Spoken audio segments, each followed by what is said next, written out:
Sa may washing machine. Yung bahay ko kasi solar powered. Ayan. Ayan. Tapos, ito yung mga soldier nila. Ayan. Ito dito sa kabila para makakita. Oo nga po yung mga gagamba po sa ano. Ito po yung mga ano po ba? Ito po lumaganda po sa labas. Yan yung mga ano yan, mga soldier. Yan. Yung mga bantay. Yung mga nasa mga workers, ito yan, nakikita mo dito. Kasi ngayon tagbulaklak yung mangga. Dito ka. Para makakita mo.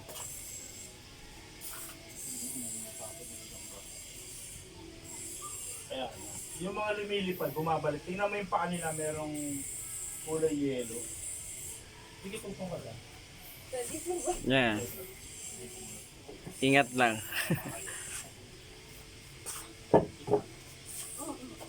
Yan. Sige, tungkong ka.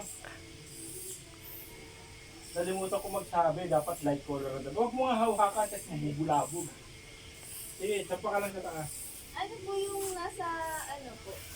Nasa gitna po ng mga bilog. Hanin po ba yun? Ano nasa gitna ng bulo? Ito? O yan? Opo. Yan yung propolis. Yan yung mga nakukuha nila sa dagta. Dagta ng kahoy. Yan lahat yung halaman. Yan, lahat yan. Lahat na nakikita mo may puno, hindi akin yan. Yan. Pero lahat yan, dinadapuan ng ano ko, Doon po sila nakakakuha. pagkain nila. Yan, ito dito, yan. Basta makikita mo, manonotice mo, meron sa kanilang ano, yung may dilaw o puti yung kanyang mga paa sa hulihan. Yun yung pollen, yun yung nectar. Hindi ko kasi pwede buksan pag binuksan ko magkakagulo. Ang dala ko lang na Bali, dalawa paano lang. po kayo nag-harvest nun? Meron akong yung bibay. Dalawa lang pag binuksan ko yung isa, aatakihin kayo, papasok sa Dapat nagdala rin sila ng ano. Yung... Itong Yan po yung hide? apo. Bakit metal? Masyado naman pinaganda, no? Oo. Ito lang yung sa akin, ito namumulot lang kami ng paleta. Ako hindi ko pinipinturahan kasi pag ang kahoy kasi treated, minsan nagkakaroon ng ano sa kanila, namamatay sila. maganda pala. Diba? Ano lang po kasi, nag-base lang po kami, mga nag-search lang po. Meron po kaming nakita, parang yung color daw po, bali sa ano po, sa effect lang po sa weather, hindi po namin masyado.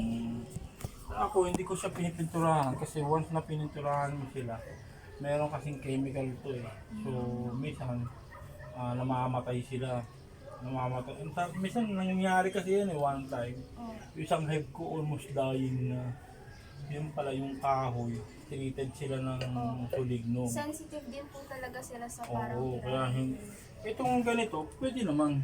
Pwede naman ito actually masyado ng bongga pagka may ganito. Patungan mo lang ng tiles, parang suligno. Parang hindi sa kabila. Yun na gano'n, no? Carton. Ito, tingnan mo. Kasi ito, naaanggihan kasi ito oo. So ginagawa ko, lagyan ko ng karton. Parang protection lang. Oo, din karton sa tapos ano. tiles lang sa ibabaw. Although hindi naman sila na nandito. Yun nga lang, minsan pag talagang malakas na malakas, binababa ko tong lambat kasi gumagano yung hangin dito sa ano. Ito, yan yung mga box ko. Hindi pa nga perfect kasi mumulit lang kami ng kahoy. Kasi kung bibili ka ng hive talaga, mahal. Pero ang dami nila rin po palang Apat lang dati. Meron pa rin sa kabila. Tayo din sa kabila. Puro nakatalikod Ayan ito yung time na hinarvest ko sa ako. Last na. Kunan mo sa harap, mas maganda nakakunan sa harap. Meron pa ako din sa kabila, talagang ang ganda-ganda nung hawakan mo, baka mahuhulog. Dandahan kasi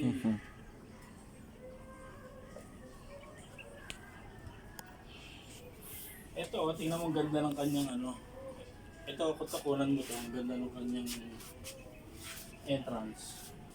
Yan po, gawa lang din po nila. Gawa nila yan. Saan po yun? Paano po Ano yan, mga propolis, yan yung kinakain yan. Actually, yan yung nilalagay sa mga sabuni, ano, yung mga sikat na mga yung derm. mga health, ano po, Oo. health stocks po sa market. Kasi sa product ng B, wala kang tapon.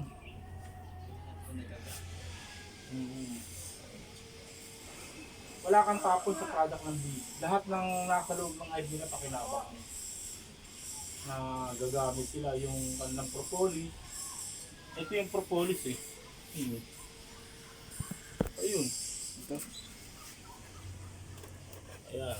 Yung propolis. Iniipon ko lang yung propolis. Ayan. Ito po yung mga nabibuild po nila. Doon, meron ako doon na ayan. Tayo sa kabila. Pa-picture po